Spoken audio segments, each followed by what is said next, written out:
Bonjour. Aujourd'hui, on va s'attarder un peu plus sur le chapitre 32 du livre de l'Exode, à savoir la question du veau d'or. D'où vient ce veau d'or? Qu'est-ce que ça veut dire? Qu'est-ce qui se passe? Qu'est-ce qui se passe? Voilà, ça c'est la première question. Qu'est-ce qui se passe? Moïse est sur la montagne, ça fait 40 jours, ou il y est pendant 40 jours. On ne sait pas exactement à quel moment cette histoire du veau d'or arrive. En tout cas, le peuple voit que Moïse tarde à venir. Et il commence à se laisser envahir par la peur. Au fond, c'est ça l'histoire du veau d'or. La première chose que dit l'histoire du veau d'or, c'est on a peur. On a peur que, et si on s'était trompé? Et tout d'un coup, ils se disent, mais au fond, on ne le connaît pas si bien que ça, ce Moïse. Cet homme qui nous a fait sortir du pays d'Égypte. Vous voyez, la peur. Et la peur, quand elle commence à grandir, vous voyez, c'est toujours un petit peu, est-ce qu'il va revenir? Est-ce qu'il s'est passé quelque chose? Est-ce que... Tout d'un coup, elle prend de l'ampleur et elle envahit tout. Elle envahit tout. Et là, ils prennent la mauvaise décision. Qu'est-ce que fait Aaron? Eh bien, il les accompagne. J'allais dire, il suit le mouvement. Il va être avec eux. Il va pas être tranchant quelque part en disant stop, on s'arrête.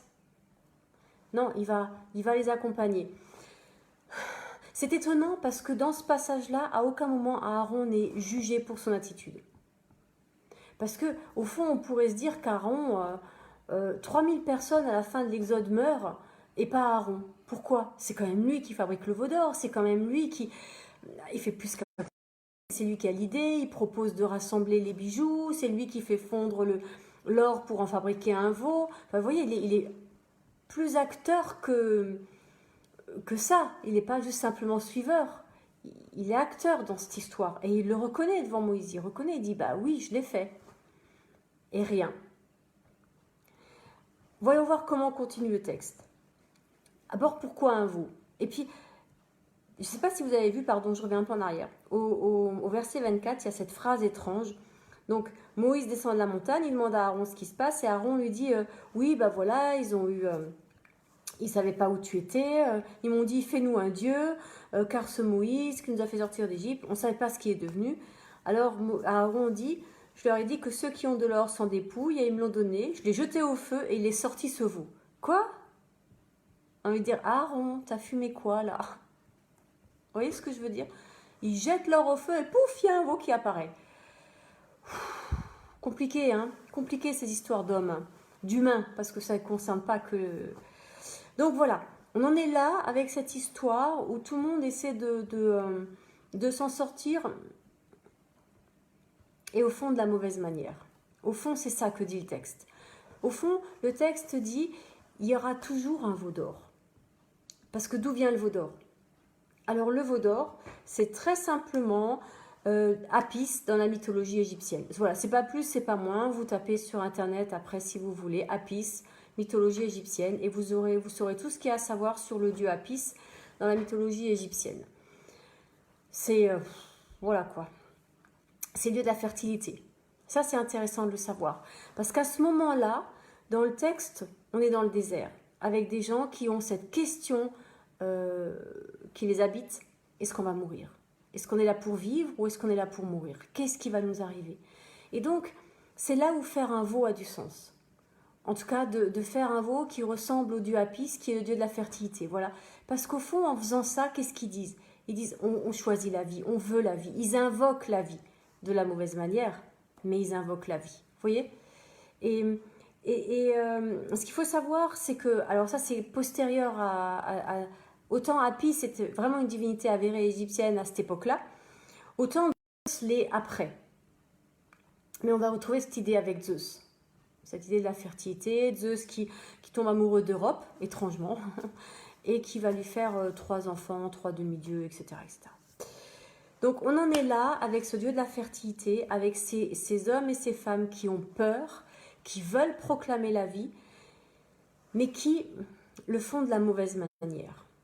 Et pourtant, Dieu va entendre quelque chose. Dieu va entendre quelque chose parce qu'il ne va pas détruire tout le peuple, même si, à un moment, comment dire, ça lui a traversé l'esprit. Dans le chapitre 32, c'est Dieu qui dit à Moïse ce qui se passe. Dieu dit, va voir ton peuple. Alors déjà, il y a tout ce débat dans le chapitre 32.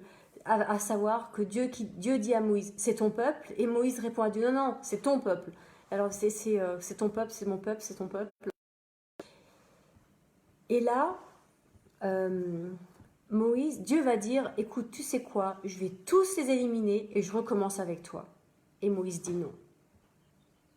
Non. Il va falloir faire avec eux. Alors Moïse va dire, mais parce que tu te rends compte, Seigneur, les Égyptiens, qu'est-ce qu'ils vont dire? Mais comme si c'était un argument qui pouvait émouvoir Dieu, ce qu'on pense, nous les humains, de lui. Enfin, vous voyez, c'est important et ça les... Dieu, il s'intéresse à ce qu'on pense. Dans le sens où il faut qu'il soit cohérent avec lui-même. Voilà. Et Moïse, c'est ça qui met en lumière. Il dit, tu ne peux pas être incohérent avec toi-même. Tu ne peux pas les faire sortir d'Égypte. Dire que c'est un peuple que tu veux te consacrer pour qu'ils t'adorent et donc pour qu'ils vivent, et les tuer. C'est pas cohérent. Et c'est là où on peut finalement, dans l'intercession, faire changer Dieu d'avis sur la cohérence ou l'incohérence de ce qui se passe ou de ce qu'il fait. Il dit, Seigneur, tu ne peux pas détruire l'humanité avec le coronavirus, c'est pas cohérent. Qui va te glorifier? Et j'allais dire, là, en tant qu'intercesseur, eh bien, le Seigneur, on le tient, je veux dire, vous voyez, très simplement, on dit, Seigneur, mais tu ne peux pas faire ça. Tu ne peux pas faire ça parce que tu ne peux être adoré que par des vivants et tu peux pas être adoré par des morts. Donc, tu es obligé d'intervenir autrement. Et c'est ce que Dieu va faire à chaque fois. Il va choisir d'intervenir autrement. Donc, il va limiter au fond sa colère. Bien sûr, 3000 personnes mourront. Hein. Les Lévites vont se mettre du côté de Moïse, se consacrer à l'Éternel. C'est à ce moment-là qu'ils deviennent la tribu consacrée à l'Éternel. Parce qu'ils disent, nous servirons l'Éternel. Ils posent ce choix, ils sortent de l'idolâtrie pour avoir que l'Éternel comme Dieu unique. Et 3000 personnes, dit le texte, vont périr ce jour-là de ce péché-là. Mais pas tout le peuple. Pas tout le peuple. C'est-à-dire que Dieu nous laisse la possibilité de changer. Et c'est ça. On a peur. Et que cette peur, elle est toujours là. Aujourd'hui, on a peur du coronavirus. Demain, on aura peur d'autre chose. On a toujours peur. Mais peur de quelque chose qui vient menacer nos vies. Et c'est exactement ça. La réponse à la peur, c'est là que ça se joue. Comment est-ce que je vais répondre à cette peur? Est-ce que je vais ajouter d'autres choses à Dieu ou est-ce que je vais me confier en l'Éternel? Qu'est-ce que ça veut dire? Et c'est là où ça devient très très dangereux. Est-ce que ça veut dire que, par exemple, j'ai peur de mourir parce qu'on a découvert que j'ai un cancer, mais je fais confiance en Dieu, je ne prends pas de traitement? Vous voyez le danger? Moi, je connais des gens qui ont fait ça et qui sont morts. Notamment une maman qui a laissé derrière elle 2 jeunes enfants de 5 et 7 ans, un truc comme ça. Donc on ne peut pas dire ça non plus. Parce que le traitement du cancer, voilà, c'est une réponse physique à une maladie physique. Maintenant, il y a des gens qui ont aussi des témoignages où ils ont été amenés à ne pas prendre de traitement. Mais dernièrement, j'ai entendu le témoignage de quelqu'un qui disait ça. Mais j'avais vraiment, j'étais très reconnaissante d'entendre ce témoignage. Cette personne a refusé un certain traitement pour une certaine pathologie. Cela dit, elle avait une autre pathologie. Et le médecin qui s'occupait de l'autre pathologie lui a dit que le traitement de cette pathologie, vous voyez un peu la complexité du truc, faisait que cette pathologie-là se développerait plus. Alors elle a dit, je ne traite pas cette pathologie pour que cette pathologie ne se développe pas. Et au final, elle a gagné parce qu'elle a été guérie de, attendez, je ne me trompe pas, de cette pathologie-là. Et celle-là n'a pas évolué. C'est plus complexe que ça. On ne peut pas juste dire, il n'y a pas de cas général. Il y a la présence de Dieu qui nous conduit les uns et les autres. Voilà. Et c'est ça qui importe. Et c'est ça que Moïse va vraiment apprendre et vivre avec le peuple. C'est d'être conduit pas après pas. Et c'est exactement ce qui se passe au chapitre 33. Le premier mot qui va venir au chapitre 33, c'est l'Éternel dit à Moïse, va. Et ça, c'est un mot qu'on connaît. C'est un mot qui a été dit à Abraham, l'Era, va pour toi, va vers toi. Et là, encore une fois, Dieu dit, va. Et Adam et Ève, ils sont chassés du jardin. Mais en fait, ce qui est dit en hébreu, c'est, allez, va. On ne reste pas sur les lieux d'un échec. Avance, avancez, allez de l'avant. Donc, le veau d'or, c'est le lieu d'un échec. C'est le lieu du « j'ai pas tout à fait confiance en toi, Seigneur, à 100%. Au cas où ça marcherait pas, je rajoute un petit truc, juste pour être sûr. » Voilà ce que dit le veau d'or. C'est « Seigneur, je te fais confiance, mais on ne sait jamais. Au cas où, voilà, au cas où. Une sécurité de plus. Je veux bien sauter du plongeoir de 3 mètres, mais je vais mettre une bouée. Parce que bon, après tout, on ne peut pas savoir. » Ouais. Et c'est pas grand chose, hein. Vous noterez, vous êtes d'accord avec moi. C'est vraiment un tout petit rien. Mais de basculer dans ça, de dire ok, j'y vais. Ok, j'accepte. Oui, Seigneur. De rentrer dans le plan de Dieu. Voilà où ils en sont les Hébreux, dans ce combat-là. Moïse descend et il voit l'étendue des dégâts, j'allais dire. Un peuple qui fait la fête, qui s'est un peu oublié. Et alors la colère de Moïse, il se met en colère, mais alors d'une colère au point de prendre le veau d'or, de le balancer et de le casser. Je ne sais pas quelle taille il avait ce truc, mais quand même. Alors entre le gros machin qui fait 3 mètres de haut et puis la statuette de 50 c'est quoi ça, c'est 20 cm. Enfin voilà, le texte dit pas quelle taille ça avait. Mais en tout cas, il le prend, il le balance, mais il va fort, hein. Et après, qu'est-ce qu'il en fait? Il le réduit en poudre et il met cette poudre dans de l'eau et il la fait boire aux enfants d'Israël. Vous imaginez l'autorité qu'il avait, Moïse, pour faire ça? Parce que moi, je dis ça à quelqu'un, il n'y a personne qui le fait. Alors d'un côté, on a ces gens qui disent « cet homme, ce Moïse », et de l'autre côté, il y a quand même Moïse qui leur fait boire cette mixture. On est dans des extrêmes. Clairement, on est dans des extrêmes. Et ça, c'est dangereux.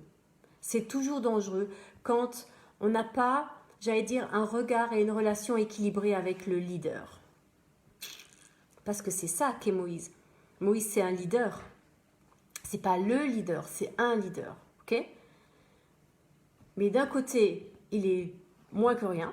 Cet homme, celui-là, là, on ne sait pas trop qui c'est finalement. Et de l'autre côté, attendez, il leur fait quand même boire un truc imbuvable. Ça manque d'équilibre. Ça manque d'équilibre dans la relation. Ça, c'est l'autre chose que dit le veau d'or. Ça manque d'équilibre les uns avec les autres. Moïse, il est ni l'un ni l'autre. Il y a quelque chose qui manque. Ce qui veut dire que si ça manque d'équilibre, ça manque de relation. Si ça manque de relation, ça manque de justesse dans le regard que j'ai sur moi-même et que j'ai sur l'autre. Vous voyez où on en est dans les 10 commandements, dans les 10 paroles? Tu aimeras l'Éternel, ton Dieu, de tout ton cœur, toute ta force, toute ton âme et ton prochain comme toi-même. C'est exactement là où on en est. Et j'allais dire, on n'en est pas sorti. On n'a pas bougé. En 4000 ans, on n'a pas bougé. On n'arrive toujours pas à aimer Dieu de tout ton cœur, toute ta force, toute ton âme. Le cœur, les émotions, la force, le corps, l'âme, l'esprit. Enfin, vous voyez, on peut décliner ça. C'est un peu une trilogie.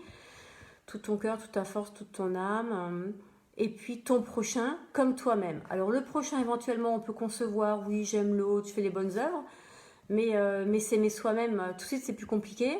Et puis du coup, si je m'aime pas moi-même, qu'est-ce que ça veut dire aimer l'autre dans ce cas-là? Vu que je m'aime pas, comment je peux aimer l'autre si je m'aime pas?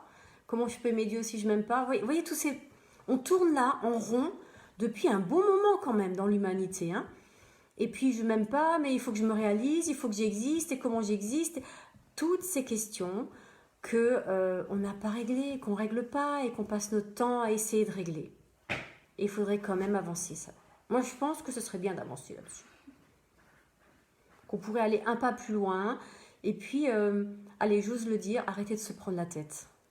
C'est bon, tu aimes Dieu. Qu'est-ce que ça veut dire aimer Dieu? Ça veut dire obéir à sa loi. Qu'est-ce que ça veut dire obéir à sa loi? Ça veut dire se respecter, prendre soin de soi. Et qu'est-ce que ça veut dire prendre soin de soi? Ça veut dire dire oui parfois et dire non d'autres fois. Ça veut dire honorer, peser ton père et ta mère. On a tout ce qu'il faut. Dans la Bible, il y a tout ce qu'il faut. Il n'y a même pas besoin de psy. Et là, je me tire une balle dans le pied. Il n'y a pas besoin. Il y a juste besoin de mettre en pratique ce que dit la parole. Et vous savez, quand j'accompagne des gens, parce que c'est mon deuxième, entre guillemets, métier, souvent, Je commence par le psaume 139. Je vous dis pas ce que c'est, vous n'avez qu'à aller le voir. Vous verrez, ça décape. Et je leur dis maintenant, tu l'apprends par cœur. Et la deuxième chose que je dis, c'est tu l'apprends par cœur et tu le récites en te regardant dans la glace. Et j'ai fait une fois cette expérience dans une de mes paroisses, avec le conseil presbytéral un soir. Je leur ai lu et puis j'ai passé un miroir. Chacun, je dis maintenant, dans le miroir, je vous propose de dire je suis une merveille, je suis belle ou je suis beau, et en vous regardant dans le miroir. Je crois qu'il n'y en a aucun qui a pu le faire. Et il y a même quelqu'un du groupe qui a balancé le miroir en disant mais tellement cette personne ne pouvait pas le faire. Tellement ça résonnait en elle de choses difficiles. Alors prenez un miroir et dites je suis belle. Vous allez voir tout ce que ça déclenche comme tempête à l'intérieur de vous. Voilà. Voilà le veau d'or. Et si une fois ça s'est posé en moi, l'amour de Dieu, qui va amener la confiance, qui va me permettre de me regarder tel que je suis, avec mes qualités, mes faiblesses, mes machins, vous voyez, il n'y a plus besoin de veau d'or. Il n'y a plus besoin de sécurité. Parce que le veau d'or, c'est une sécurité de plus au cas où. Au cas où ça ne marcherait pas avec Dieu. Mais il y a une bonne nouvelle. C'est qu'en Jésus-Christ, ça marche. Ça marche. Ça prend du temps. Un peu plus, un peu moins, ça dépend d'où on part, d'où on vient, notre histoire, de quoi on a besoin d'être délivré. Vous savez, ces chaînes qu'on a besoin d'enlever. Et souvent, c'est nous qui les enlevons. Et vous savez pourquoi? C'est à nous d'enlever nos chaînes. C'est parce que c'est nous qui les avons mises. Bien souvent, on s'est mises tout seul. On s'est enfermé dans des trucs pour que ça marche. Mais ça marche pas. Et en vrai, ça marche pas du tout. Mais on est là, tout prisonnier. Alors que Dieu, il nous veut libres. Et c'est pour ça qu'il a donné Jésus. Parce qu'en Jésus, ça marche. Parce que Jésus nous libère. Parce que la croix est là. Et j'avais envie qu'on prenne Rédempteur du monde. Ta joie et ta paix m'inondent. On essaye? Est-ce qu'on essaye d'être inondé par la joie et la paix du Seigneur? Est-ce qu'on essaye de continuer à dire oui, il faut passer du temps avec lui et à entendre que tu aimeras est un commandement et que de ce qui au début on s'oblige à faire, Dieu, moi j'ai pas, hein, et bien quelque chose d'autre peut naître. De la même manière qu'au début, moi personnellement, je sais pas vous, mais on m'a obligée à lire. Et puis comme je suis dyslexique, je peux vous dire que mon grand-oncle, qui faisait office de grand-père à la maison, tous les matins, quand j'étais au CP, se levait et me levait à 6h30 et de 6h30 à 7h du matin. J'avais 1 heure de lecture avec lui. Mais qu'est-ce que j'ai pleuré! J'ai pleuré, comme on dit, hein? Et qu'est-ce que je lui suis reconnaissante aujourd'hui, parce que je sais lire. Et même, j'aime lire. Ça valait le coup. Alors, de la même manière, Dieu nous commande de l'aimer. Mais ça vaut le coup. Parce qu'un jour, c'est juste comme une évidence. Et on se dit, mais il avait tellement raison. Rédempteur du monde. En Jésus, c'est tout l'amour de Dieu qu'on peut recevoir, qui nous est offert. Ne disons pas non.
Seigneur, je renonce à tous les veaux d'or.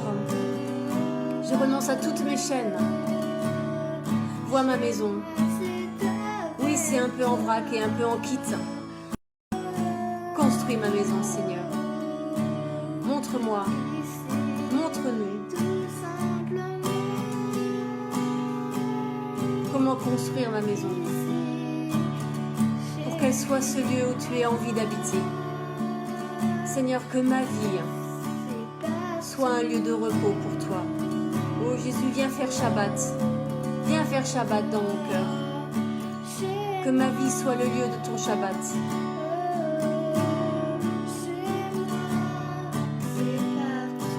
Jésus, tu viens me rencontrer. Jésus, Jésus.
Enlevez vos chaînes. Laissez-vous remplir par la présence de Jésus. C'est lui le Rédempteur du monde. C'est lui qui nous sauve et qui nous cherche et qui nous ramène à la maison. C'est chez nous. La présence de l'Éternel, c'est juste chez nous. C'est de là qu'on vient, c'est là qu'on vit et c'est là qu'on retourne. Amen. Bienvenue à la maison.